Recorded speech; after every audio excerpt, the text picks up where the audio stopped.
Muito bem, pessoal, vamos começar a semana 6, tá? Hoje a gente vai retomar um pouco soluções de recorrências, os métodos que nós aprendemos na aula passada de recorrências, né? Como resolver recorrências, começando pelo método da substituição, tá? Então, digamos que você tem uma recorrência do tipo merge sort, ou seja, recorrência é você tem um problema de tamanho n e você divide em dois subproblemas de tamanho n sobre 2 e tem um tempo aí para dividir e para combinar da ordem de n, tá? Então a recorrência é Tn mais Tn igual a 2 Tn sobre 2 mais n, tá? Como é que eu resolvo isso? Uma das formas é usar o método da substituição, tá? Então eu vou supor que o meu tempo de execução, meu Tn, é menor ou igual com uma certa função, tá? Eu quero provar que Tn é O grande de n ln lg de n, tá? Então eu vou supor isso, tá? Eu vou provar esse fato por indução, tá? Então suponha que isso ocorre, né? Tá? E eu vou tentar, né, por indução, demonstrar que Tn é menor ou igual que n log de n, tá? Então vamos lá. Então suponhamos que Tn é menor ou igual que n log de n, tá? Isso aqui deveria ser estrito, tá? Deveria ser menor. Menor ou igual para n. Bom, esse slide tá meio bugado, tá. Tudo bem. De novo. Vamos lá. Então, eu quero provar por indução que Tn é menor ou igual que n log de n, tá? É isso que eu quero fazer, tá? Vou provar isso depois, tá?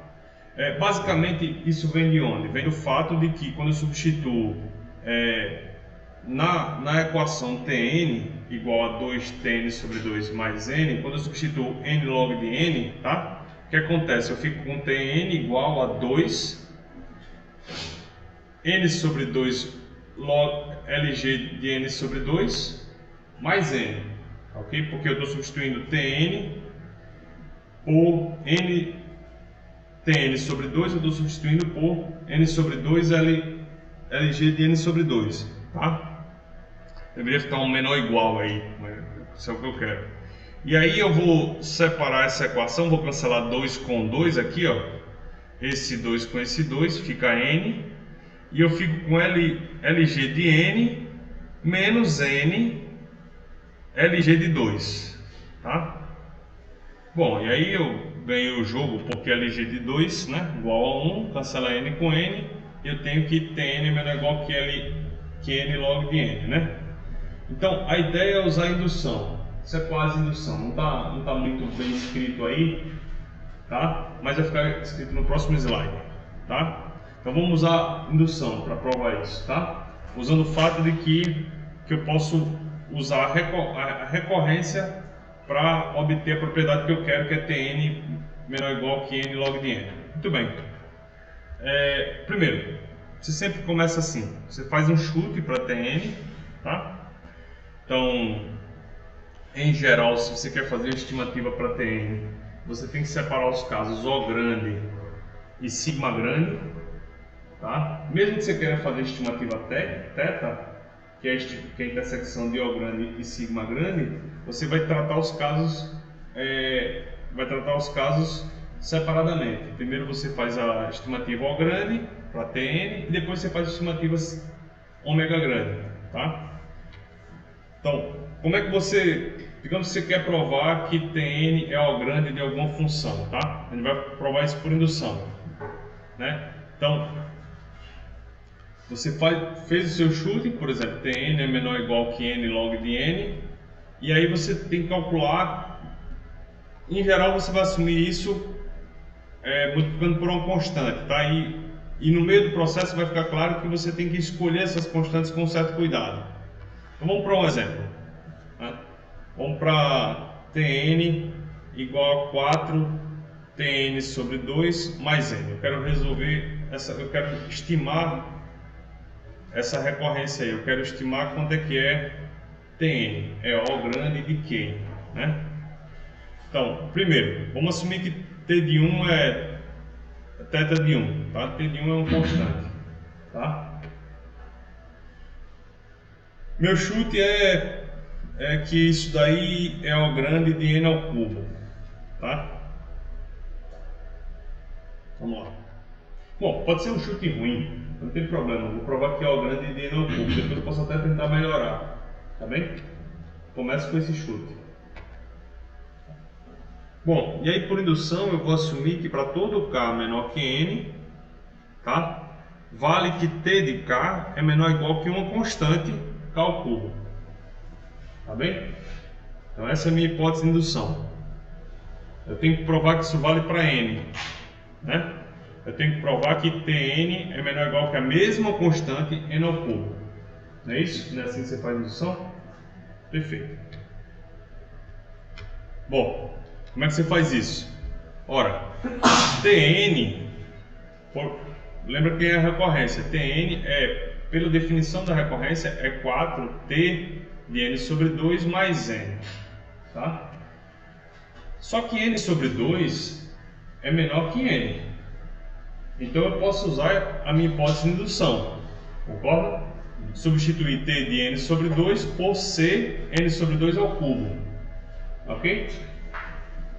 Aí eu vou ficar com o quê? Com 4c n sobre 2 ao cubo é n ao cubo sobre 8.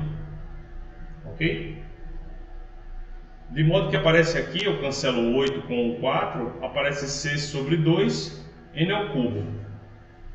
Tudo bem? Mais n, né? Que vem arrastando por aqui. Tá ok? Pessoal, aí quando chega aqui, na verdade eu quero provar que essa parte aqui é menor ou igual que c n ao cubo, concorda? Aí eu vou forçar a barra para aparecer o c n ao cubo. Como é que eu faço isso? Ora, simples, eu boto o c n ao cubo aqui, que é o que eu quero, tá? E aí, né, eu subtraio alguma coisa para poder chegar nessa expressão de cima, né? Nesse caso eu tenho que subtrair c sobre 2n ao cubo, porque eu vou ficar com, se eu pegar esses dois termos, né, esse c ao cubo e o menos c sobre 2n ao cubo, eu vou ficar com exatamente c sobre 2n ao cubo, concorda? Sim. E aí eu fico com menos com menos aqui, mais n, tudo bem? Então essa linha daqui é exatamente essa linha daqui, ok? Não tem nada de... são exatamente igualdade. Só que aí eu cheguei com uma expressão do tipo o que eu quero chegar, o que eu quero provar, tá? E um certo resíduo aqui que eu quero me livrar, tá bem? Aí o que é que eu vou olhar? Eu vou olhar o seguinte, ó, esse resíduo aqui, tudo bem? A partir de um certo momento, ele vai ficar positivo. Então, como eu tenho c ao cubo menos uma coisa positiva, tá? Se esse resíduo aqui for positivo, tá? Eu posso jogar fora o resíduo, que eu vou ter uma desigualdade na direção correta do que eu quero, que é c ao cubo menor ou igual, né? que quer provar que Tn é menor ou igual que c ao cubo. Tudo bem, pessoal? Sim. Certo? Então, essa é uma maneira de resolver esse tipo de recorrência, né, por indução, né? Claro que, o que tem que acontecer? Tem que acontecer isso aqui de baixo, que é c sobre 2n ao cubo menos n, tem que ser positivo. Mas isso ocorre, né? Isso ocorre. Basta eu tomar um c, um c e um n0, né? Porque isso baixa, aliás, isso tem que valer para todo mundo, que eu estou fazendo por indução, né? Então, basta eu tomar um c que satisfaça isso. Por exemplo, c maior ou igual que 2, né? Ok? Tá claro? Olha. Muito bem. Então, o que é que eu provei aqui? Eu provei que para essa recorrência da primeira linha, Tn igual a 4 Tn sobre 2 mais n, o Tn é O grande de n ao cubo. Certo? Alguma pergunta aí? Será que eu consigo melhorar isso? Eu consigo melhorar isso, tá? Consigo melhorar isso por exemplo, para n ao quadrado. Tá? Vamos provar que Tn é o grande de n ao quadrado. Então, mesma estratégia. Vou assumir que T de K é menor ou igual que C ao quadrado para K é menor que N. Por indução. Né? Por indução, assumo que isso vale para todo K menor que N. Vamos provar que vale para N. Tudo bem? Aí o que eu faço? Faço a mesma coisa. Tn igual a 4Tn sobre 2 mais N. Substituo Tn sobre 2 por N sobre 2 ao quadrado, porque N sobre 2 é menor que N, né? Então eu posso usar a hipótese de indução. Ok? E aí eu fico com... Quando eu cancelo aqui o 4 com o 4, tudo bem? Eu fico com Cn ao quadrado mais N sobre 2, confere? Tá? Cn ao quadrado mais N. N sobre 2 não. Cn ao quadrado mais N, isso aqui está errado. Tá? Isso está errado. Não quer dizer, errado isso não garante o que eu queria provar. Porque eu tenho que provar o quê? Eu tenho que provar que Tn é menor ou igual que Cn ao quadrado. O que eu consegui provar? Eu consegui provar que Tn é menor ou igual que Cn ao quadrado mais N. Isso aqui não é N sobre 2 não, isso aqui é N. Tá? Isso não garante a minha... isso não é uma prova por indução. Tudo bem? Sim. E agora?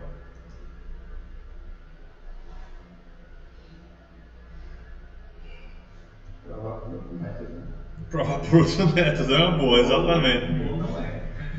Então, quando isso acontece, a gente tem existe uma estratégia aqui para fazer esse tipo de prova, que a princípio parece até mais forte, tá?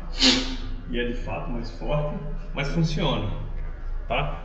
Que é subtrair um termo de ordem inferior, né? Então, ao invés de você provar que... Antes eu queria provar que Tn é menor ou igual que Cn ao quadrado. Não era isso? Sim. Agora eu vou provar algo até mais forte. Eu vou provar que Tn é menor ou igual que C1n ao quadrado menos um certo C2n. Tá? É ainda mais forte do que C menor ou igual que Cn ao quadrado. Concordam? Sim. Que é n ao quadrado, é uma constante n ao quadrado menos outra constante n. É menor ou igual que essa constante n ao quadrado, né? Então isso excelente, ou seja, eu vou provar que eu vou mudar a minha hipótese indutiva, tá? Vou subtrair um termo de ordem inferior e vou mostrar que Tn é menor ou igual que C1n ao quadrado menos C2n, onde C1 e C2 vão ser cuidadosamente escolhidos, tá? Então, hipótese nova de indução. Assuma que Tk é menor ou igual que C1k ao quadrado menos C2k para todo k menor que n. Tá? Assuma que isso vale. Vamos mostrar que vale para n. Tá ok?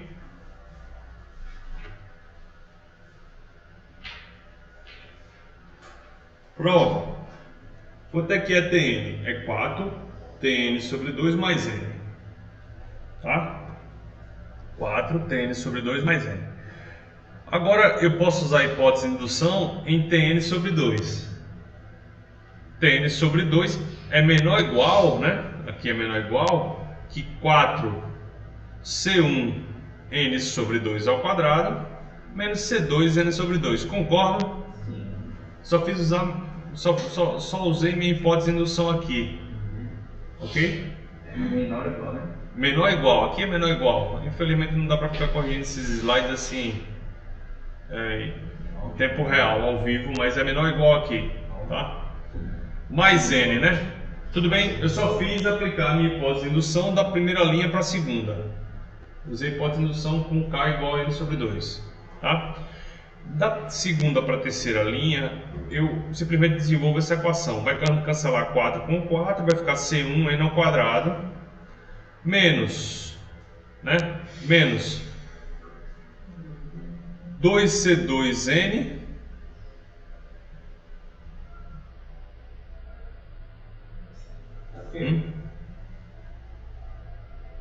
porque tem 4 vezes N sobre 2 aqui, tá? Confere aqui, tá entre parênteses, ok? Então eu vou ficar 4C1 N sobre 2 ao quadrado, que cancela 4 com 4, fica C1 N ao quadrado. Era bom um tablet para eu poder escrever, mas o miserável não está funcionando. Mas o segundo termo ali, gente. O segundo termo é porque eu vou multiplicar este 4 aqui por este termo. Aí vai cancelar o 4 com o 2. Concorda? Aí vai ficar 2C2N. Aqui, ó, esse termo com esse 4, tá? Mais N, tá bem? Aí eu separo isso aqui em duas partes. Eu separo em menos C2N, que é o desejado, concorda? Menos C2N menos N, que eu quero me livrar. Tá ok? Esse resíduo aqui. Ora, se o C2 for maior que 1, isso aqui vai ser sempre maior que 0, né? Eu estou pegando este número, subtraindo uma coisa maior que 0. Se eu tirar esse resto aqui, se eu simplesmente tirar isso daqui, eu vou majorar, né? Isso aqui é maior que 0, tá? Então eu tenho A menos B, o B é maior que 0, tiro o B, isso aí certamente é menor que A. Então, jogo isso aqui fora e fico com C1 N ao quadrado menos C2N, tá? Desde que o C2 seja maior ou igual que 1. Tá claro, pessoal? Sim. Tá bem claro? Sim. Então, esse artifício de subtrair um termo de ordem inferior nos ajudou a eliminar esse termo residual. Foi isso que aconteceu. Ele produziu um resíduo ele produziu uma coisa que ajudou a eliminar o termo residual. Fala, Rafael. Então é como se eu estivesse fazendo recortes mais finos na análise dessa função, né? Em vez de pegar um termo maior, pega um termo maior e um termo menor, é como se estivesse deixando minha lente mais focalizada. Na verdade a gente começou com estimativa O grande de N ao cubo. Provou ela, beleza. Foi boa. Depois a gente quis fazer uma estimativa O de N ao quadrado. Tentou provar, não conseguiu. Porque aparecia um termo que era um termo de ordem menor que atrapalhava a gente como resíduo, não é isso? Aí eu disse, ó, como está aparecendo um termo de ordem menor, eu vou colocar um termo de ordem menor também na minha estimativa. Eu vou fazer a estimativa até melhor. Vai ser N ao quadrado menos N, por constantes. Vai ser uma estimativa até mais forte, mas ela vai me ajudar a provar por indução, né? Porque o termo que eu coloco aqui, o C2K, ele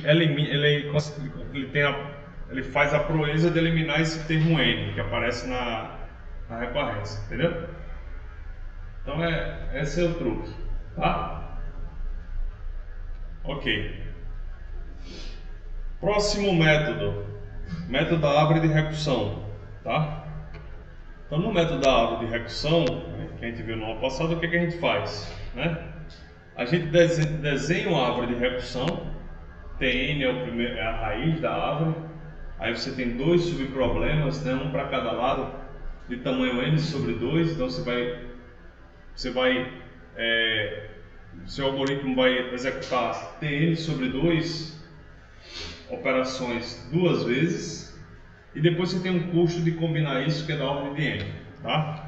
Então, nesse exemplo do merge sort, cada nível da árvore de recursão tinha custo n, para nossa sorte, tá? E você contava quantos níveis a árvore tinha, chegava à conclusão que era log de n mais 1 níveis, isso significa que o custo total é O grande de n log n, porque você tem n, tinham n operações para cada nível e tinha log n mais 1 níveis, tá? Então no final o custo total é O grande de N log N. Oi, velho. Esse log é o log G, é o LG, tá? LG.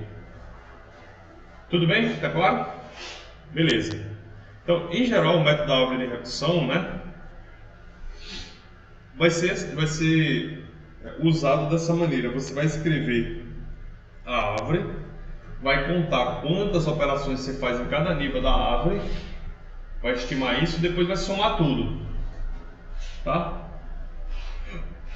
Vamos para esse exemplo. Então, digamos que eu tenho um problema de recursão, que eu consigo dividir ele num problema de ordem de tamanho n sobre 4, mais um problema de tamanho n sobre 2, e o custo de dividir e combinar é n ao quadrado. Tá ok? Então, vamos mostrar, vamos provar que essa árvore tem custo n ao quadrado. Vamos provar que essa recursão ela é O grande de n ao quadrado. Tá ok? Tem n O grande de n ao quadrado. Então, como é que a gente faz isso? Novamente, vai dividir em níveis, tá? Eu vou começar, né? Vou separar aqui Tn, né? E vou dividir em subproblemas. E vou expandir os subproblemas, tá?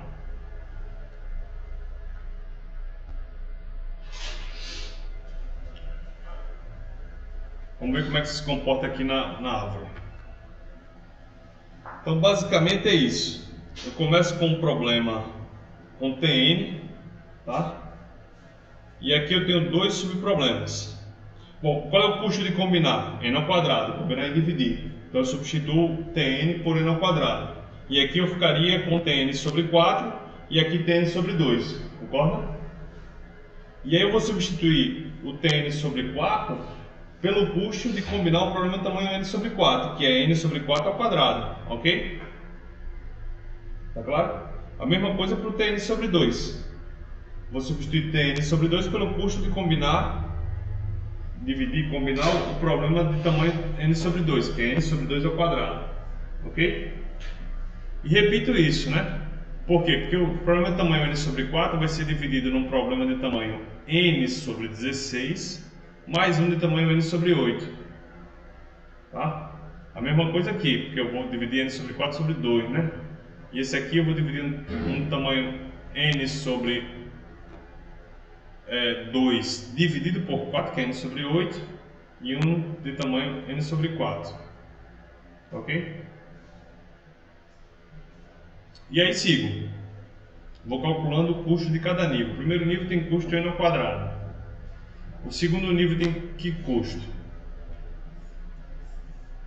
A soma desses dois, que é n ao quadrado vezes 1/4 mais 1/4 não, 1 sobre 16, né, porque é 1/4 ao quadrado, mais 1/2 ao quadrado, tá? Vai dar 4/16 mais 1 sobre 16, vai dar 5 sobre 16, tá? Calculo o terceiro nível agora. O terceiro nível vai ter custo. Note que isso vai ser o que? Vai ser, né? Aqui vai ser, se eu colocar todos os 16 aqui, né? Vai dar 1, né? Mais 2 ao quadrado, né? Mais 2 mais 4 ao quadrado, né? 1 mais 2 ao quadrado mais 4 ao quadrado, tá? Que dá 25, tá? E assim sucessivamente. Nível 4 vai ter custo 125 sobre 256 elevado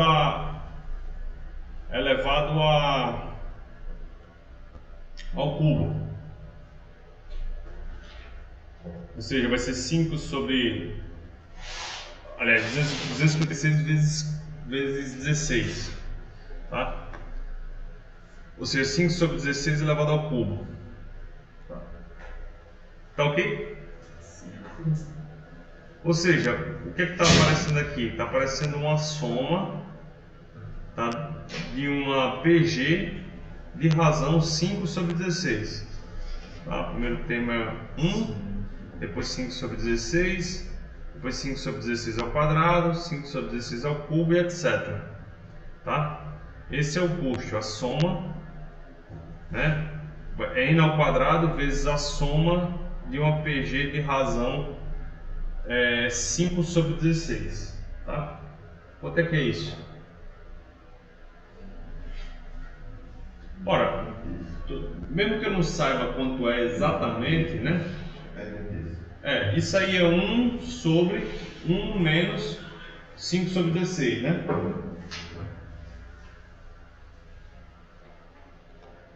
Mesmo que eu não saiba quanto é que é isso, eu sei que isso aqui converge para uma constante, isso aqui se aproxima de um número, tá?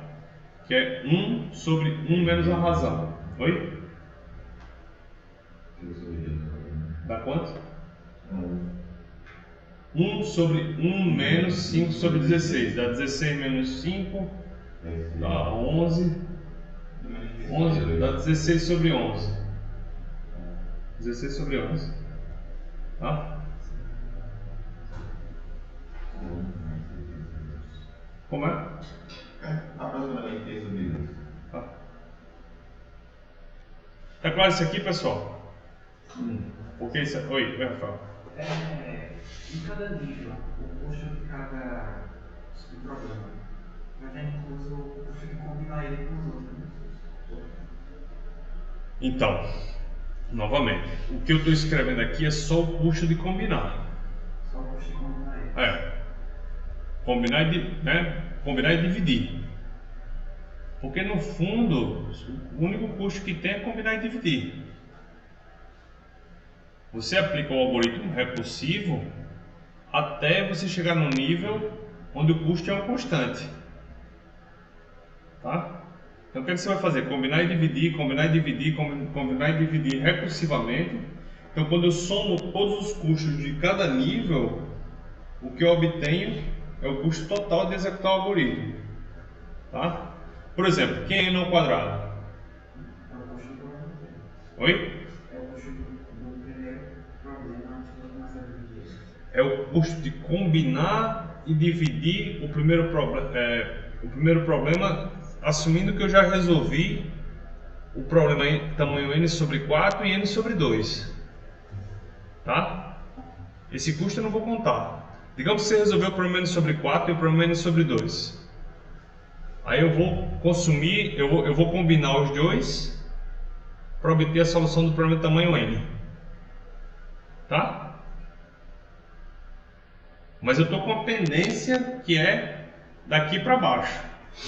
Eu tenho que resolver o problema de tamanho n sobre 4 e n sobre 2. Tá? Lembra lá do merge sort? Pensa no merge sort. Quando você quer ordenar a sua sequência, certo? Então, o que é que você faz? Você pega ela, divide em duas e você assume que as duas já estão ordenadas. Tá? E aí você combina. Qual o custo de combinar as duas? N. Por isso que aqui aparece N. Entendeu? Mas ainda existe o custo de resolver o problema para cada uma delas. Tá? Mas aí o custo de resolver o problema para cada uma delas vem nos níveis abaixo do nível 1. Tudo bem?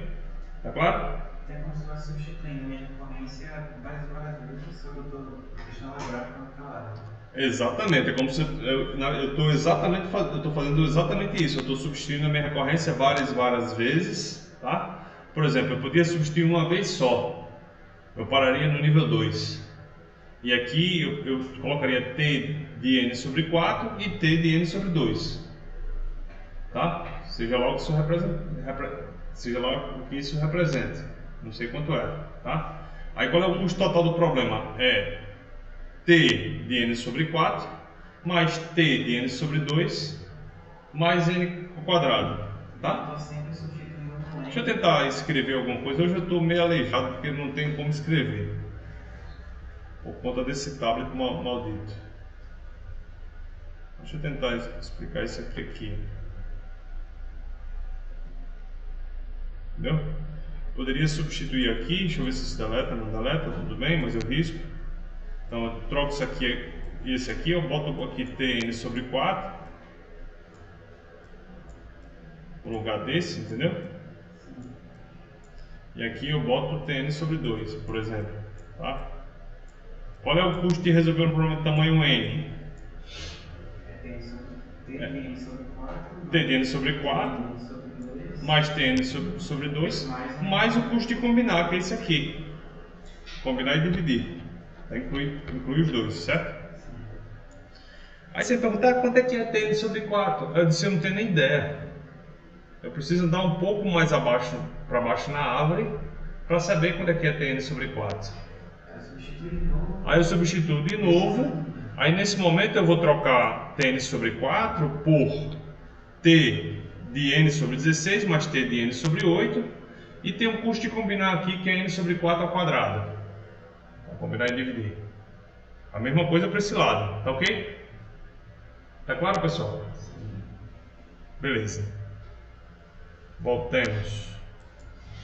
Tá. Ok. Bom, então vamos falar agora do teorema Master mais uma vez, que é aquele teorema sofisticado que, digamos, lhe dá estimativas para recorrências gerais, né? Então, qual é o enunciado do teorema Master? O enunciado é o seguinte: se você quer resolver uma recorrência do tipo A, T de n sobre B mais uma certa função, então você precisa olhar para essa função, tá? Aqui eu estou assumindo que o A é maior ou igual que 1 e o B é maior que 1, tá? Então eu vou olhar para Fn, ver como é que ela é, e a partir de Fn eu tenho estimativas para o Tn, tá? Então, casos. Primeiro caso, se o Fn crescer como um polinômio com esse expoente, tá? Então, o Tn é θ desse polinômio aqui. Tá claro? Por exemplo, se o A é 4 e o B é 2, tá? Isso vai ficar o quê? Vai ficar 2. Tá? Log de 4 na base de 2 é 2. Tá? Então, se o Fn for menor, for um polinômio, for O grande de um polinômio, O grande de n elevado a qualquer alfa menor que 2, então o Tn é θ de n ao quadrado. Tá? Por exemplo de situação assim: Fn igual a n raiz de n. Tá? É uma situação assim. N raiz de n vai dar n elevado a 3 meios. Tá? Então existe um epsilon aqui e o epsilon inclusive é um meio. Tá? Segunda situação: o Fn é exatamente θ de n elevado a esse expoente. Nesse caso é 2.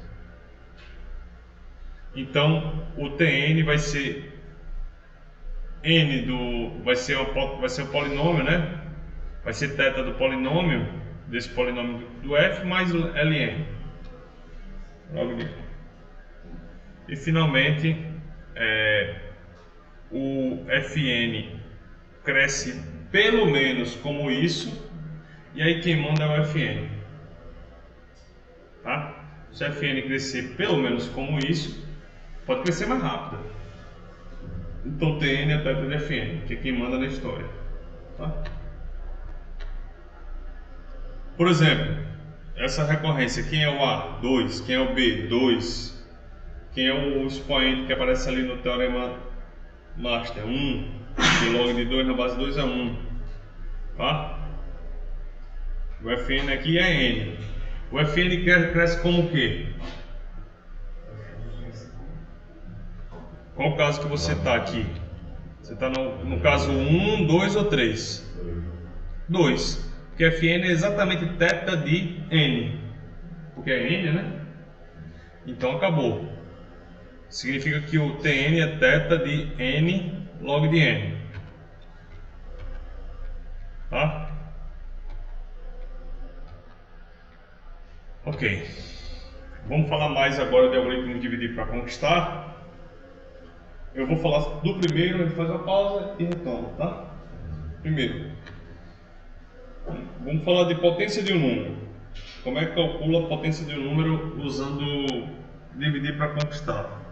Primeiro, como é que calcula a potência de um número? Descreva um algoritmo para calcular a potência de um número. Frente de um computador. Hã? Frente de um computador é um acumulador. Eu multiplicaria o número que eu já tenho por minha potência. Perfeito. Então eu vou pegar um contador e um acumulador e vou ficar multiplicando isso recursivamente com um for. Não é isso? Pessoal, eu não consigo ver porque minha tela está cheia, desculpem. Por favor, abra o microfone e falem, à vontade. Pessoal, esse algoritmo que o Rafael propôs, ou seja, eu vou pegar o A, né? Quero calcular a potência de A. Vou pegar o A, vou multiplicar por A, o resultado eu multiplico por A de novo, o resultado eu multiplico por A de novo, faço isso N vezes, para obter A elevado a N. Esse algoritmo tem que custo computacional? N. Tá. Vocês conseguem fazer algo um pouquinho melhor? Ou bem melhor? Sim, conseguimos. Conseguimos fazer isso com dividir para conquistar. Tá? Consegue fazer isso com log de n operações. Tá? Log LG de n. Funcionar tipo uma busca binária, eu ia dividir o logaritmo, o expoente por 2, aí a gente ia somar eles. É basicamente isso. Ao invés de eu multiplicar, eu quero calcular a elevado a n, né?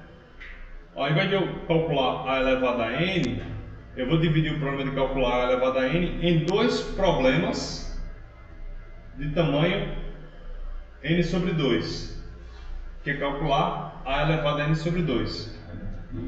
E combinar gasta quanto? 1, que é uma multiplicação, tá? Agora deixa eu perguntar para vocês, são realmente dois problemas? Não, é um problema só. Porque eu quero calcular a elevado a n sobre 2, de fato. Então eu quero calcular a mesma coisa, né? E depois eu vou multiplicar essa coisa por ela própria, tudo bem? Então na verdade eu pego um problema de tamanho n, transformo no problema de tamanho n sobre 2, tá? Sim. E gasto O de 1 para retomar o problema de tamanho n, tá? Então o algoritmo ingênuo, digamos assim, naivo, gasta θ de n, que a gente já discutiu quanto é, né? O dividir para conquistar vai gastar LG de n, log de n, tá? Quando eu falo LG, a gente já viu que tudo isso varia por uma constante, né? Muda por uma constante, então vai gastar log de n operações, tá? Custar log de n operações. Como é que é o dividir para conquistar? Você vai pegar o AN, vai multiplicar, vai calcular o AN sobre 2, vai calcular o AN sobre 2 e vai multiplicar ele por ele próprio, tá? E vai calcular o AN menos 1 sobre 2, né? E multiplicar por ele próprio e depois multiplicar por A, tá? De todo modo, isso é né? O Tn vai ser o que? Tn vai ser T de n sobre 2 mais O de 1, mais θ de 1, tá? Professor, eu tinha que fazer A elevado ao teto vezes A, não, e A elevado ao piso. Faria muita diferença? A elevado ao teto de que? De n sobre 2? E ao piso de n sobre 2. Para multiplicar depois? Sim. Não. Imagina o custo, sairia a mesma coisa? Sairia a mesma coisa. Justifico por quê. Então, Justifico por quê, tá? Calcular o teto. Oi? Calcular o teto, na verdade. Tipo, por quê? Calcular o teto e o piso é o que, Luiz? Não é mais pesado que isso, não. É bem equivalente, né? Calcular o teto e o piso de n sobre 2 vai ser bem equivalente a calcular n menos 1 sobre 2. Desse modo está mais limpo. Não tem dúvida que isso aí, se ele for ímpar, né? Tá? De todo modo, você vai ter que fazer uma checagem se ela é par ou é ímpar. Também tem um custo. Tá bem? Então, isso não influencia aqui no nosso... Isso não influencia no nosso custo computacional total, porque tudo isso está entrando em ordem 1. Tá? Tudo isso está entrando aí como uma constante. Tá bem? Em cada etapa do meu algoritmo, eu tenho ali uma constante fixa de número de operações máximas que ele vai executar. Ok? Então, que é o TN, TN é log de N. Tá? Exatamente o custo da busca binária, por exemplo. Porque eu estaria pegando TN sobre 2, que é o meu custo de quebrar o problema na metade do tamanho, mais tentativa que é o custo que eu estou fazendo para combinar ele num problema maior. Sim. Na verdade, se você fizer o método da árvore de recursão, você vai ficar com uma constante em cada nível e você vai ter LN níveis, LG níveis. Tá? Tá pegando N, dividindo por 2, dividindo por 2, dividindo por 2, dividindo por 2, até chegar numa constante, tudo bem? Ok? Vocês querem parar por aqui? Essa segunda parte eu vou apresentar dois algoritmos para vocês.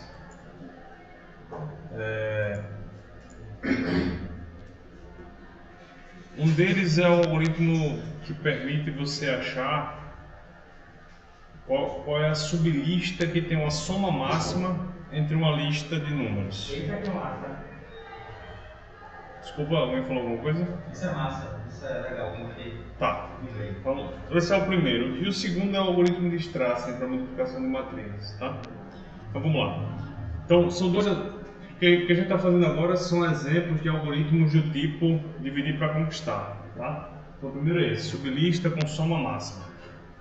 Tá? Então, como é que é o problema? Digamos que você tem uma oportunidade de investimento.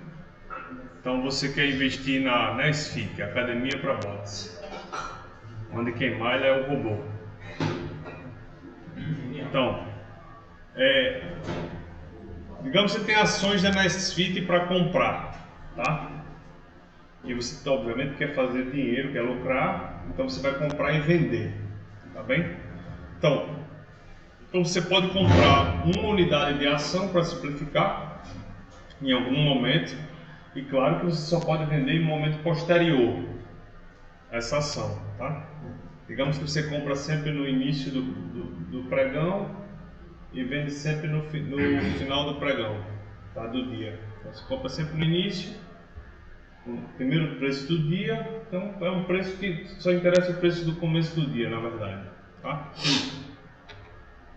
Seu objetivo é maximizar o lucro e você, por algum motivo, né, sabe todos os preços futuros de ação das ações da Nesfit. Você conhece não só o preço de hoje, mas todos os preços que a ação vai ter nos próximos dias, tá? Os próximos N dias. Então, qual é o momento que você deve comprar e o momento que você deve vender a ação? Comprar é quando ela não é menor preço e vender quando é maior. Comprar é quando ela está no menor preço e vender quando ela está no maior. É isso que a gente quer, porque isso vai maximizar o meu lucro. Tá. Só que tem um pequeno detalhe, né? Então, oi? Se ela maximizar primeiro. Pois é. Então já fica claro aí que a gente tem um problema, porque se ela tiver se o valor máximo dela ocorreu antes do mínimo, isso já vai ser impossível. Eu comprar no mínimo e vender no máximo. Tá? E aí, onde é que eu compro e onde é que eu vendo? Tá bem?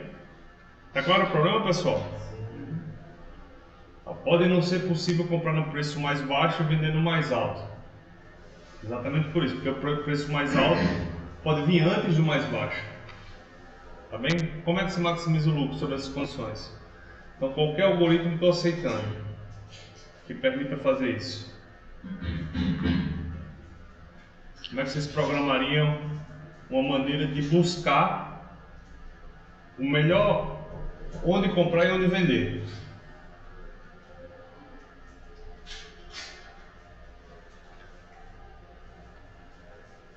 Então, uma descrição do problema, sem falar de nesfit nem nada, pode ser o seguinte: eu tenho uma lista de números, tá? E eu quero encontrar uma sublista contínua, né? Uma sublista é um bloco de números que tem a soma máxima, tá?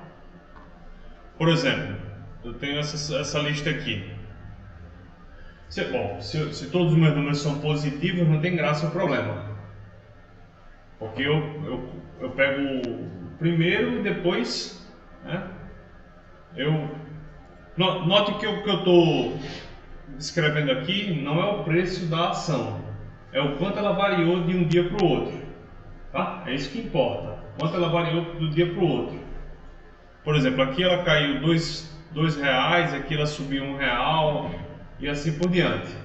Então a soma dos preços, né, o lucro é representado pela soma disso daqui, a soma de um bloco desse. Quanto eu compro no dia, se eu compro no dia A e vendo no dia B, eu posso simplesmente somar, né, período de A até B. Fala, Mon. Nessa lista aí, na lista com a maior soma, leva em consideração que você comprou no dia anterior. Sim, eu compro sempre no dia anterior e vendo naquele dia, entendeu? Então, por exemplo, aqui significa o seguinte: se eu comprei no dia 0 e vendi no dia 1, eu perdi R$2. Tá? Agora, se eu comprei no dia 0 e vendi no dia 1, 2, aí eu só perdi R$1, que é menos 2 mais 1. Ela caiu R$2 no dia 1, mas ela recuperou R$1 no dia 2. Tá? Já se eu comprei no dia 0 e vendi no dia 3, aí eu perdi R$4. Tá? Por exemplo, se eu comprei no dia 2, tá? Quer dizer que eu comprei nesse momento e vendi no dia 4, né? O que é que eu perdi? Eu ganhei R$1. Eu comprei no dia 2, ela caiu R$3 no dia 3 e subiu R$4 no dia 4. Tudo bem? Então, pessoal, por exemplo, nessa daqui, a melhor opção seria comprar aqui, ó, no dia 3 e vender lá no dia aqui, compra no dia 3, 4, 5, 6, 7 e vende no dia 7. Oi. Pensando nos valores com carro, sei lá, que sobe e desce contínuo, você pode, por exemplo, se ele começar no pico, você pode analisar. Fazer o gráfico aí para ajudar. Você pode analisar todos os pontos que ele sobe bastante, ver qual o maior e ver qual. A partir do maior tem a menor valor.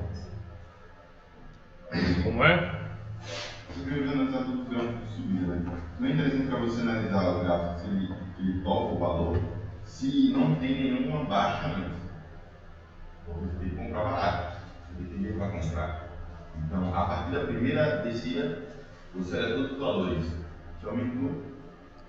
Baseado nisso, você vai fazer basicamente o seguinte: vai criar, sei lá, sublistas com esse máximo e os valores mínimos anteriores.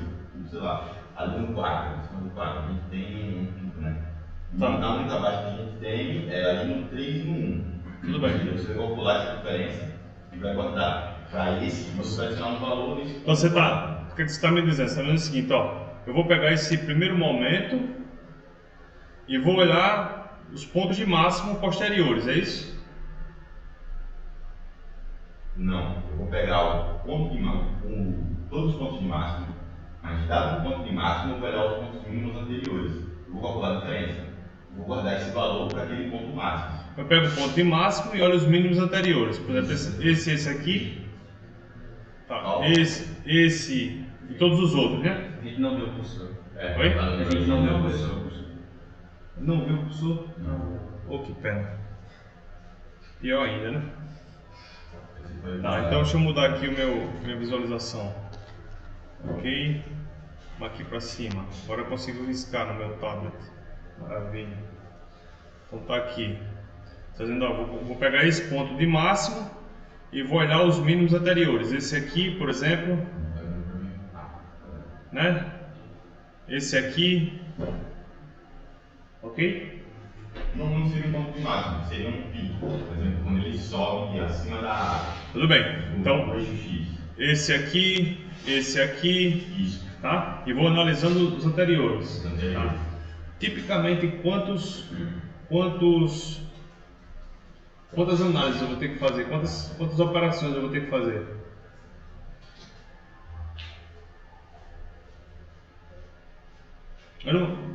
Até não. Sei lá, é da ordem de N ao quadrado. Pois é da ordem de N ao quadrado, tá?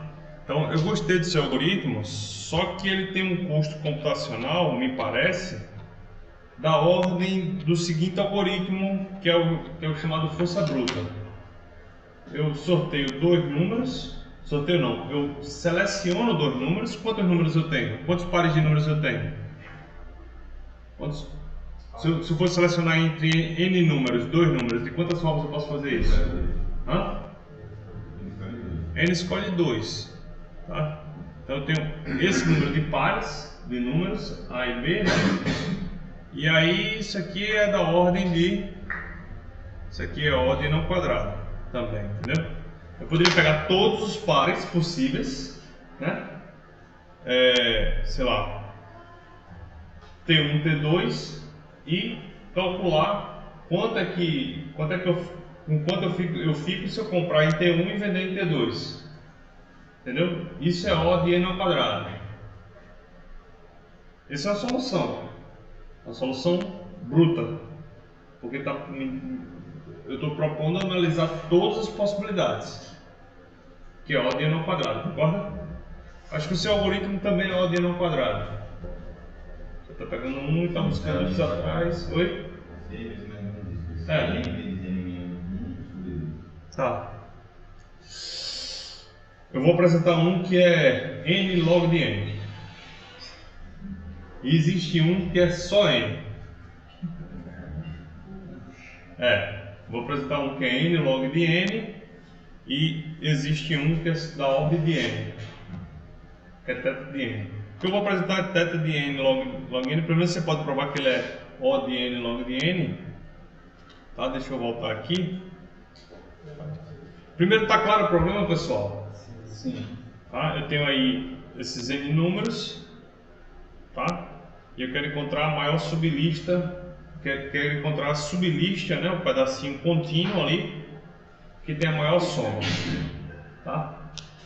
E eu posso usar a força bruta para resolver o problema com N ao quadrado, com custo N ao quadrado frações. Aí eu vou mostrar como fazer isso com N log de N, tá? Como é que faz isso com N? Bom, antes de continuar, tá? Como foi bem observado, tem que tomar cuidado porque pode acontecer de o máximo e o mínimo não estarem nessa sublista, tá? Por exemplo, pega essa sublista aqui, 2, menos 3, 4, menos 1, 2, menos 2, 6 e menos 5. O máximo é 6, tá? E o mínimo aqui é menos 5. O máximo aqui e o menos 5 aqui. Essa é a situação que eu não posso comprar no mínimo e vender no máximo. Porque o máximo vai atingir o mínimo, tá? Na história. Então, a sublista máxima aqui, ela começa no 4 e acaba no 6. Tá? Ela é 4, menos 4, começa aqui no 4, começa no terceiro pontinho aí, nesse terceiro pontinho, e acaba no 6, que é o quarto, quinto, sexto, sétimo pontinho, começa no terceiro e acaba no sétimo, e a soma dela é 9. Tá?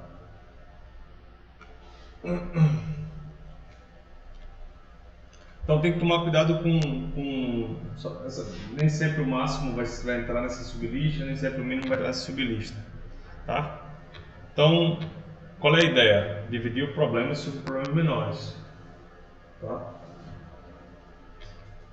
E resolver os problemas de forma recursiva, ok?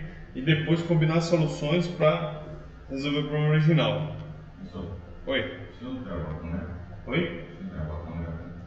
Como é? Você travou a câmera. Se eu travei? Imagina quando lá. A sua imagem. Ela tá congelada? Tudo bem. Espero que não tenha parado de gravar. Vamos lá. Deixa eu dar uma checadinha. Bom, tá gravando. Vamos lá. Ok. Então, qual é a ideia desse algoritmo aí de... Né? Qual é a ideia desse algoritmo? A ideia é a seguinte, ó.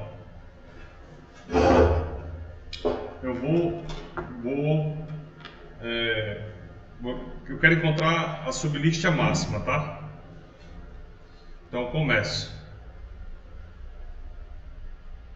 Começo com a lista de tamanho n, tá? Primeiro o número, até o enésimo número, tá? Esse aqui eu vou indicar como sendo, sei lá, meu índice low, tá? Meu menor índice é 1, meu maior índice vai ser o n. Então, a primeira coisa que eu faço é dividir a minha lista no meio, praticamente. Claro, se ele for par eu posso, se ele não for par eu pego ali o piso de n sobre 2, por exemplo. Eu praticamente divido na metade, tá? Aí, o que eu quero? Eu quero definir meu algoritmo, que é, vou chamar de maxSum, tá? maxSum, que encontra a soma máxima da sublista, tá bem? Aí como é que o meu algoritmo vai proceder? Ele vai proceder da seguinte maneira, ó. Eu vou rodar o maxSum aqui, tá? Vou rodar isso, o maxSum ele procura a lista máxima nesse pedaço aqui, que tem tamanho n sobre 2. Eu vou rodar o maxSum nessa lista aqui também, né? O mesmo algoritmo, que tem tamanho n sobre 2, tá? Então, se a minha lista máxima tiver aqui ou aqui, o maxSum vai achar. Beleza. Só que tem um problema. Poderia ocorrer da minha lista máxima cruzar esse meio. Não pode? Aí eu vou chamar outro algoritmo que eu vou chamar de cross maxSum. Cross maxSum.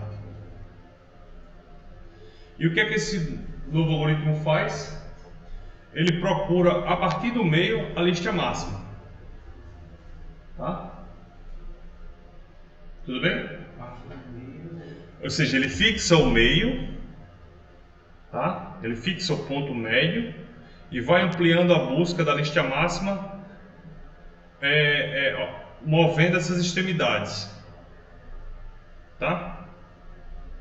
Como assim, Ou seja, a minha lista máxima, como eu estou duas situações. Eu tenho a lista de tamanho n, divido ela no meio. Pode ser que a minha lista máxima esteja no lado esquerdo ou no lado direito, ou pode ser que ela cruze, tá?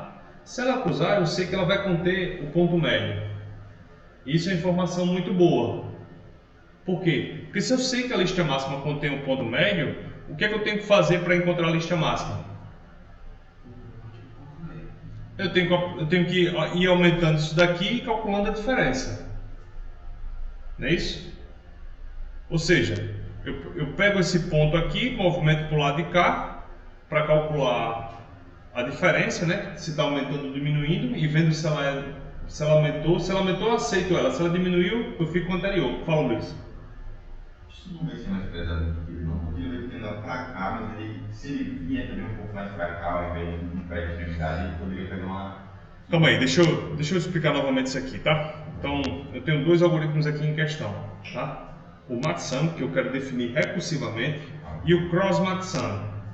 O cross maxSum é muito simples. Por quê? Porque ele faz o seguinte. Ele tem uma lista de tamanho n, tá? E ele quer encontrar qual é a sublista que cruza o meio da lista de tamanho n, que tem soma máxima. Como é que vocês fariam isso?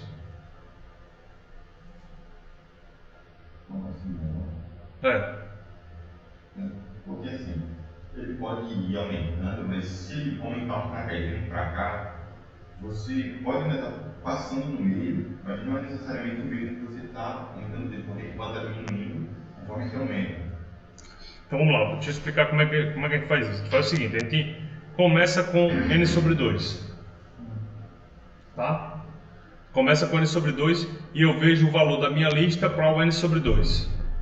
Eu aceito ele, porque só é o primeiro que eu estou fazendo. Não importa acontecer, tá? Aí eu acrescento um termo para cá. Aí calculo a soma de n sobre 2 com esse termo. Se isso aumentou, eu aceito. Se ele diminuiu, eu não aceito. Tá? Continuo. Boto mais um termo. Se aumentou, eu substituo, aceito. Se diminuiu, não aceito. E repito isso, colocando um termo por vez. Quantas operações no máximo eu faço? N sobre 2. Eu estou fazendo uma conta para cada passo. Tá? Digamos que eu aceitei esse cara daqui. Beleza? Agora eu venho para o lado de cá.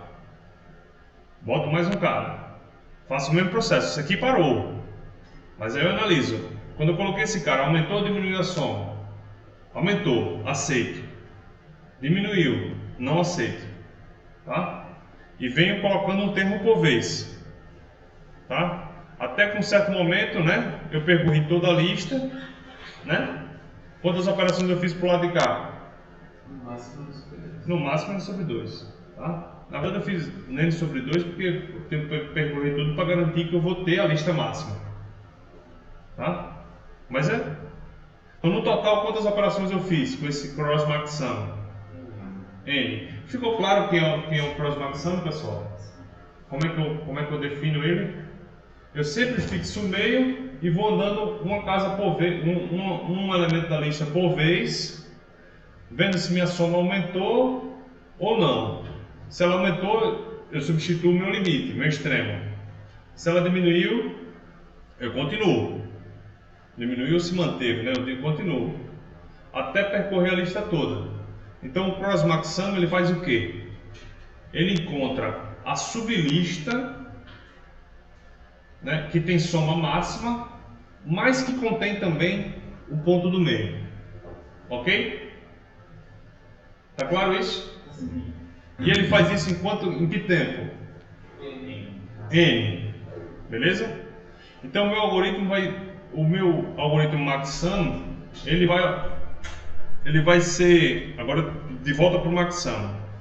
Como é que ele vai agir? Ele vai agir assim. Eu vou começar com um problema tamanho N, eu divido na metade, aí eu rodo a lista máxima pro lado, eu rodo o maxsum para o lado direito, que vai ter custo Tn sobre 2. Rodo o maxsum para o lado esquerdo, que vai ter custo Tn sobre 2. O que é que isso está me dando? Está me dando a sublista máxima, que está inteiramente contida do lado direito, e a sublista máxima que está inteiramente contida do lado esquerdo. Ok? E rodo também o cross maxsum para encontrar a sublista máxima que passa pelo meio. Então, quanto tempo eu gastei para resolver o problema do tamanho N? 2Tn sobre 2, que é o custo de rodar o maxsum do lado direito e o maxsum do lado esquerdo, mais o custo de rodar o cross maxsum, que é N. Tá ok? Oi? Que é exatamente aquele caso que a gente já discutiu, do Teorema Master, do médio de sorte, enfim. Então isso quer dizer que Tn é o quê? É O, é θ,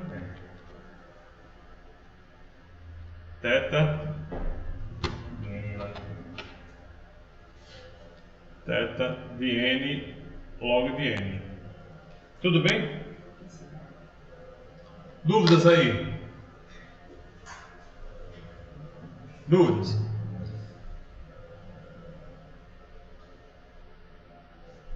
Então, como é que, só para deixar claro, como é que a gente combina as soluções?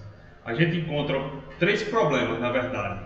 2 tem custo n sobre 2, desculpa, tn sobre 2, né? E um tem custo n. 2 tem custo tn sobre 2 e um problema tem custo n.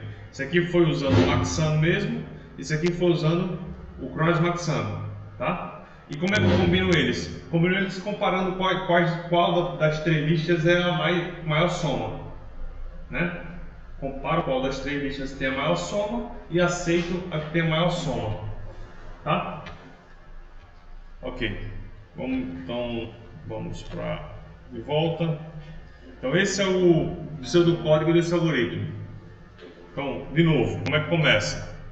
Se você só tiver um ponto, vamos chamar de low e high as extremidades do meu intervalo que eu estou buscando. Se só tiver um ponto, então devolva o valor do ponto, né? Se sua lista for um único elemento, essa aqui tem uma soma, tá? Caso contrário, faça o seguinte: pegue o ponto médio, pegue o low mais high, que é o ponto médio, divida por 2, né? E toma o piso, fazer sentido. Aí eu faço o seguinte: eu olho para o lado esquerdo e aplico o Max Subarray, que é o algoritmo que eu estou definindo recursivamente. Aplico ele no lado esquerdo, porque ó, note que eu estou usando o low como extremidade esquerda e o meio, né, que é o meio, e aplicando na lista, começando no low e acabando no meio, tá? Que são os parâmetros do meu Max Subarray. E aí eu guardo isso aqui, left low, left high, left sum. Guardo esse cara, que corresponde a sublista que tem a maior soma, mas que está inteiramente contido do lado esquerdo, tá? Depois eu faço a mesma coisa para o lado direito, né? Começo do meio mais 1 até o high e guardo com o nome de right low, right high e right sum, ok? E depois agora eu rodo esse outro algoritmo, o Max Cross Subarray, que eu não estou definindo aqui, para encontrar o que?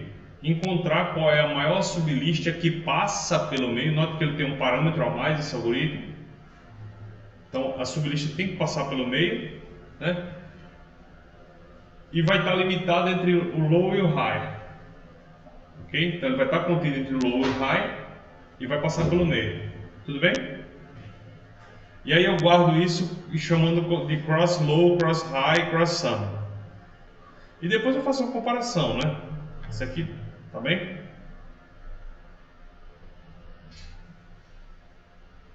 Essa última comparação são mais. Estou comparando os 3 pontos para ver qual é a maior.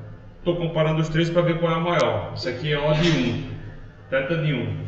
3 contas. Na verdade é algumas contas. Eu vou fazer essa comparação, mais essa, né? Se a soma esquerda for maior que a soma direita e a soma esquerda for maior que a soma cruzada, né? Que é esse valor aqui do cross sum, então você aceita a soma esquerda, porque quer dizer que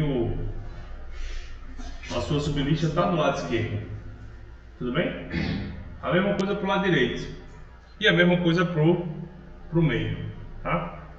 Então onde é que está o custo realmente? Está nessas 3 chamadas recursivas. Essas 3 chamadas recursivas é que geram realmente o custo para o meu algoritmo, porque esse aqui é O de 1, tá? Aqui o meu problema tem metade do tamanho, aqui o problema tem metade do tamanho, aqui o problema tem custo N. Oi? Como é que é, João? Aqui onde? Na linha. É porque eu não numerei as linhas. Nessa linha. É porque não tem. Pois é. Eu não sei. Próxima aula tem que botar apontador para funcionar. Eu estou apontando achando que vocês estão vendo, e vocês estão vendo coisíssima nenhuma, né? Como você falou, tinha custo nem eu carro. É. Deixa eu botar nesse cara aqui, eu consigo nesse cara aqui, tá vendo? Deixa eu comentar de novo, tá? Então, essa parte todinha tem custo O de 1, θ de 1, tá? De onde é que vem o custo do meu algoritmo, de fato? Daqui. Isso aqui tem custo N. E esse aqui? O custo dele é o mesmo custo do Max Silver Array, só que o tamanho é a metade. Eu estou pegando a metade até o final, tá? Esse aqui é Tn sobre 2 e esse aqui é Tn sobre 2 também, tá? Esse aqui é θ de 1, é uma conta, tá? Esse também é θ de 1. Então qual é o custo total? O custo total é 2 T de N sobre 2 mais θ de N, tá? Que é o que a gente falou anteriormente. Perguntas, pessoal? Ou seja, o Tn vai ser da ordem N, tá? No exercício 4.5 você tem do livro, você tem um algoritmo que roda em custo linear. Só que não é recursivo, não é assim. Ok. Vamos lá. Então agora falar de multiplicação de matrizes. Custo de multiplicação de matrizes, tá? Então, primeiro, qual é o custo de multiplicar duas matrizes N por N? Ordem quadrada. Oi? Em quadrado, ordem quadrada. Veja, é um pouquinho mais. Por quê? Somar. Porque para eu encontrar o produto, tá? Para eu encontrar o produto, eu preciso encontrar todos os N ao quadrado números da matriz resultante, né? Então, pelo menos N ao quadrado é. Qual o custo de eu encontrar um número só? O custo de... Vamos lá, chama de A a matriz. Chama de A e B as matrizes que eram... Não. Calma aí. Vamos sem chutar. Vamos juntos aqui evoluir isso. Então, digamos que eu tenho uma matriz A, N por N, A e J, tá? E uma matriz B, N por N, A e J. Eu quero calcular o produto C igual a A vezes B, tá? C igual a A vezes B.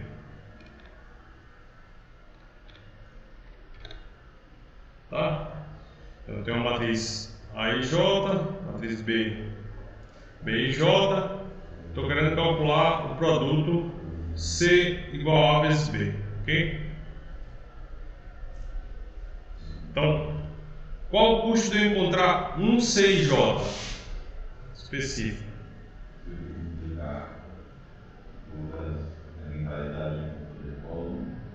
Então eu tenho que multiplicar todas as entradas, né? A e 1, A e 2, blá blá blá, A e N, pela coluna do B.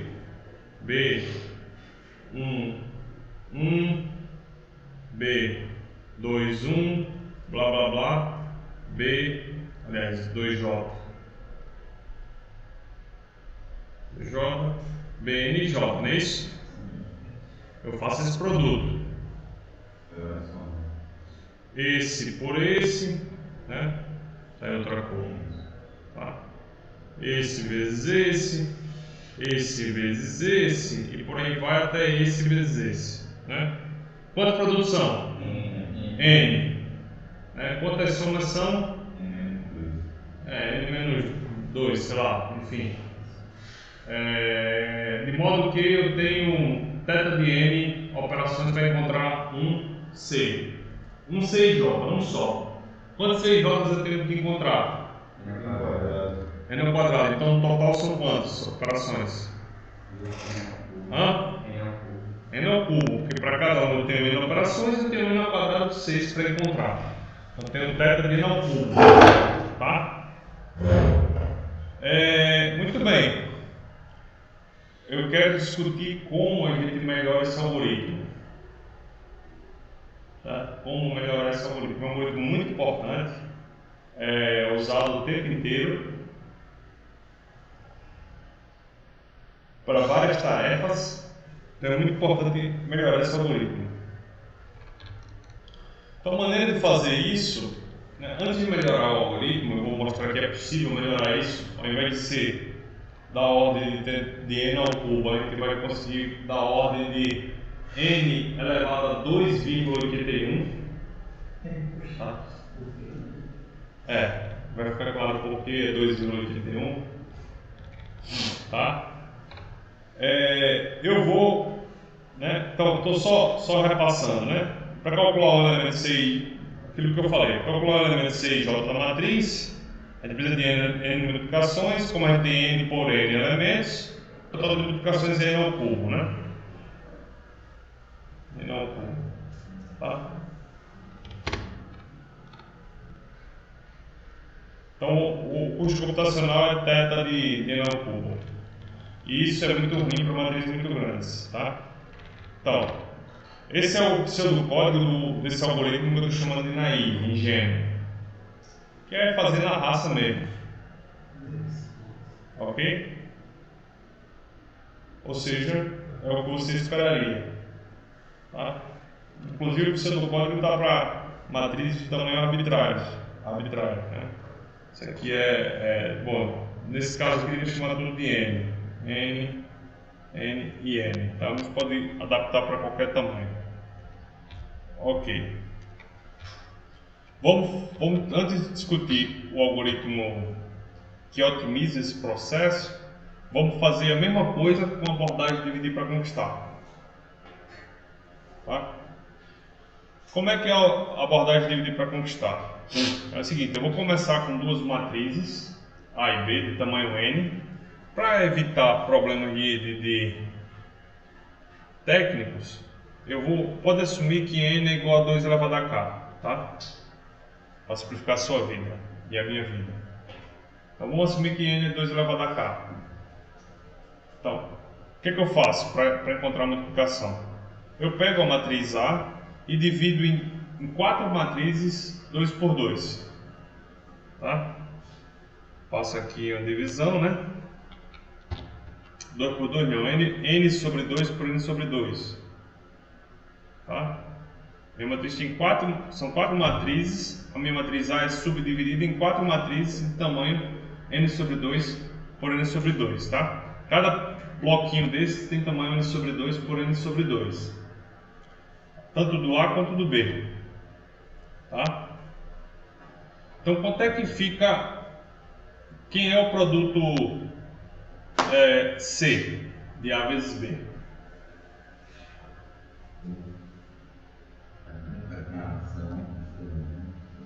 Então, quando você multiplicação de matriz, você pode fazer em blocos. Isso é um negócio muito interessante.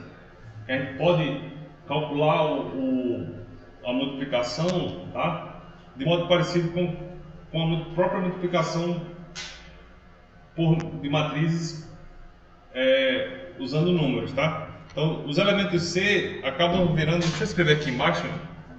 Escrever aqui do lado. Então, o elemento, por exemplo, C11, ele vai pegar essa primeira linha e multiplicar por essa primeira coluna. Ele vai ficar assim, vai ser A11 vezes B11 mais A12 vezes B21. Ou seja, você pode fingir que essas submatrizes são números, que a expressão vai ser igual, entendeu? Essa é uma propriedade interessante da multiplicação de matrizes, tá? Ou seja, A matriz C11 é isso aí que eu falei, é A11, B11 mais A12, B12, tá? E C12 é a mesma coisa. Para obter C12, eu tenho que pegar a primeira linha aqui e multiplicar pela segunda coluna aqui, tá? Tá claro, pessoal? Sim. Pronto. E assim por diante.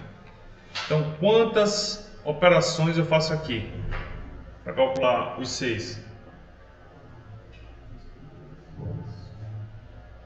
Quantas multiplicações eu faço? 8. Só que as minhas matrizes têm um tamanho um pouco menor. Qual é o tamanho das minhas matrizes? N sobre 2. Então, se eu fosse escrever isso na forma de recorrência, como é que seria a minha recorrência? Lembra que o meu problema original tem tamanho N, que significa multiplicar duas matrizes, N por N, tá? Então, eu dividi ele em quantos problemas? Tamanho N sobre 2. Quantos problemas de tamanho N sobre 2? Em 8, né? Eu tenho que fazer 8 multiplicações. Eu quero resolver o problema de uma multiplicação N por N. Acabou virando 8 multiplicações de tamanho N sobre 2. Ok? E tem mais aí umas somas, mas as somas é da ordem não quadrada. Tá? Ordem menor. Ok? Eu tenho que somar aqui também para encontrar. E quando eu somo duas matrizes, eu faço quantas operações? É não quadrado, né? Tá? Tudo bem, pessoal? Sim. Beleza. E essa recorrência? Qual o custo dela? Teria que aplicar o teorema Master de novo. Aplica o teorema de novo. Teorema Master de novo. Então eu tenho que calcular log de 8 na base 2 dá quanto? 3. Se o Fn cresce menos que n ao cubo, e de fato aqui Fn é O de n ao cubo, que é o caso, então quem manda é o n elevado ao 3. Então a solução é θ de n ao cubo, tá? Eu vou voltar lá só para conferir isso aí, tudo bem?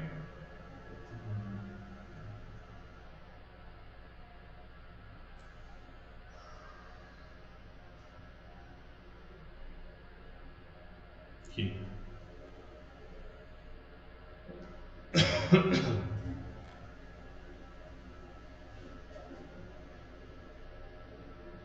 Parece ser um doidice aqui. Desconsidere ciência uberistes. Ok?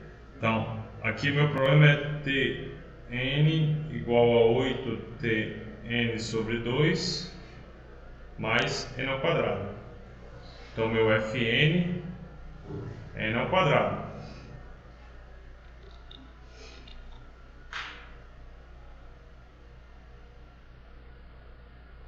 N ao quadrado. E por outro lado, o meu A é 8, A é 8 e B é 2, né? Então, log de B, log de A na base B é 3, que é o que aparece aqui, tá? Então, se Fn é O grande de N ao cubo menos epsilon, então a pergunta é: Fn é O grande de N ao cubo menos epsilon para algum epsilon?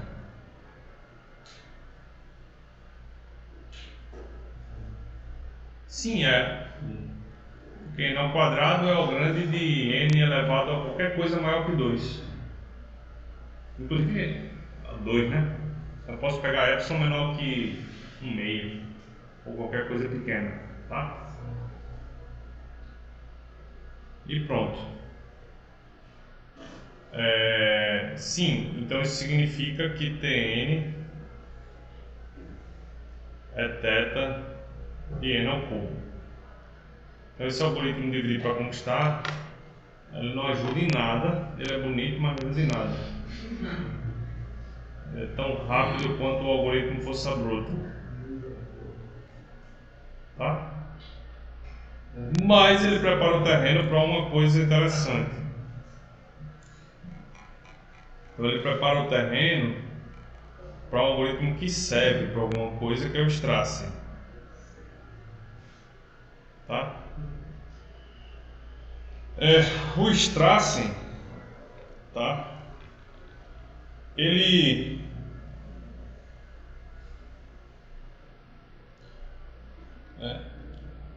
serve para multiplicar matrizes de modo mais eficiente, tá? Esquece essas sublistas aí, que isso aí é doidice.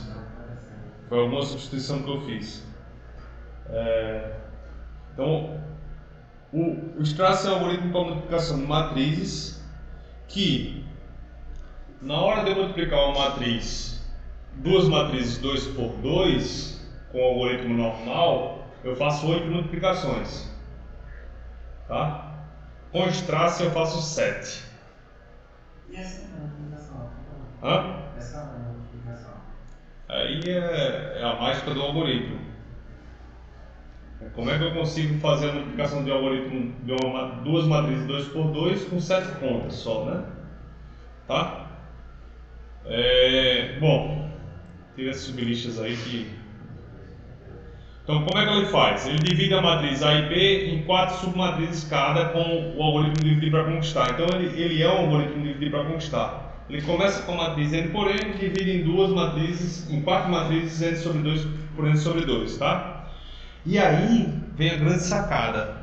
Você faz 7 produtos de certas submatrizes para formar a matriz que é o produto final. Eu vou dizer quem são os 7 subprodutos, tá? De modo que ele reduz a complexidade de n ao cubo para n elevado a 2,81. Onde é que surge esse 2,81, tá? 2,81 é exatamente 2,81 é aproximadamente LG de 7 ao longo de 7 na base 2. Tá? Esse é o custo desse algoritmo, é θ de LG de 7. Tá? É O de LG de 7. Ele é mais eficiente para matrizes grandes, tá? Ele permite que você multiplique mais facilmente matrizes grandes. Então, quem são as 7 equações de algoritmo de Strassen? Você começa com duas matrizes A e B, divide ela em 4, do jeito que a gente já viu, tá? E aí você define essas matrizes aqui.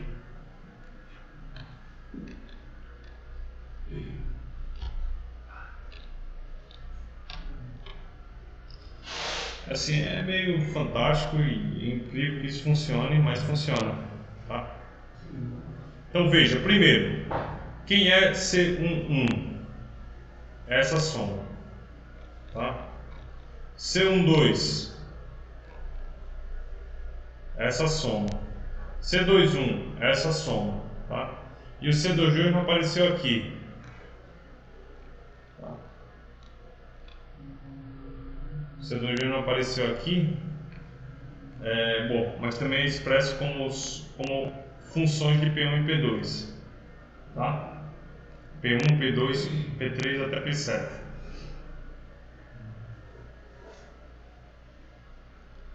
Então, depois eu posso ver quem é o C22, eu não sei de cabeça, tá? Então, você começa com... Então, qual é o custo do Strassen, né? Como é que você monta a recorrência para calcular o custo do Strassen? Vamos lá. Para calcular o P1, eu uso quantas... Novamente, viu? Eu estou com um problema de tamanho n, Tn, tá? Eu peguei a matriz A, dividi em 4 matrizes de tamanho n sobre 2, tá? Então, quanto é que eu gasto para calcular isso aqui? Essa primeira linha, P1.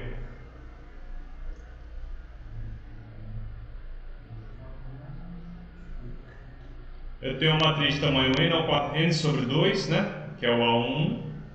E vou multiplicar por uma matriz de tamanho n sobre 2. Então, qual é o custo disso aqui? É Tn sobre 2. Mais o custo de fazer essa subtração, que é n ao quadrado. Tá? Então, mais θ de n ao quadrado. Tá? Que é o custo de fazer essa multiplicação. Oi?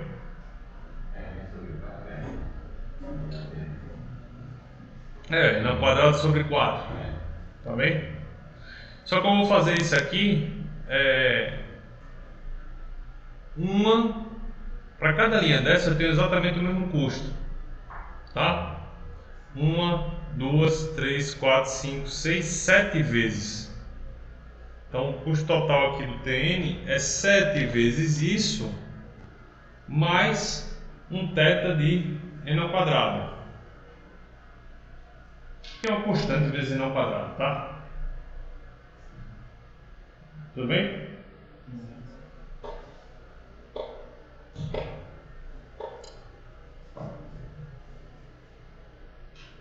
Ok. E quanto é? Qual é a ordem de... Qual é a velocidade de crescimento dessa função? Qual é a ordem de grandeza de Tn? Oi?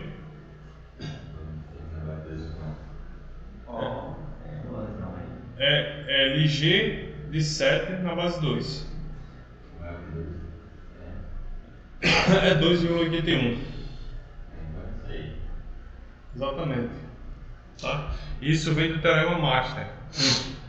Pelo mesmo motivo, porque 2,81 é maior que 2. E o termo que aparece aqui é θ de 2. θ de n ao quadrado. Tudo bem? Esse é o muito mais rápido que a gente tem para ajudar o risco. Deram uma melhorada agora, ano passado. Esse algoritmo é de 1950. E a melhorada do ano passado foi de 2.81 para 2.4. Eu não sei os detalhes. Eu sei que foi publicada na Nature. Quem quiser olhar lá na Nature. Eu sei também que a equipe que fez isso foi aquela DeepMind, que fez também o AlphaGo, que fez o... Vocês conhecem a história do AlphaGo, do AlphaZero? Que é AlphaGo? Hã? Que é AlphaGo? Então, há uns anos atrás, talvez uns 5, 7 anos, ou algo desse tipo, surgiu um projeto que era o seguinte: treinar um algoritmo de inteligência artificial para jogar xadrez, tá? Mas sem usar a base de dados de jogos de xadrez que existia disponível, tá? Então tem algumas maneiras de você treinar algoritmos de inteligência artificial para desempenhar uma tarefa. Uma das maneiras é você expor ele a dados. Então esse era o jeito que se fazia até aquele momento para construir os bons algoritmos. Você pegava uma base gigante de jogos de xadrez que existem, que já ocorreram, especialmente uma base de jogos importantes, feitos travados por grandes mestres, e o algoritmo usava aquela base para aprender, digamos assim, tá? Então essa é a estratégia, por exemplo, do Stockfish, que era o melhor que existia até aquele momento. Aí essa equipe do Google, chamada DeepMind, eles usaram estratégias diferentes. Eles programaram o algoritmo para jogar consigo próprio, usando as regras de xadrez, e aprender sozinho do zero, jogando e simulando jogos ele contra ele mesmo, né? Sabendo as regras e sabendo qual é o objetivo. Aí ele passou 4 horas rodando esse processo, ele com ele próprio, e aí ele foi disputar com o Stockfish e ganhou. Ganhou a maior parte das partidas, empatou o resto.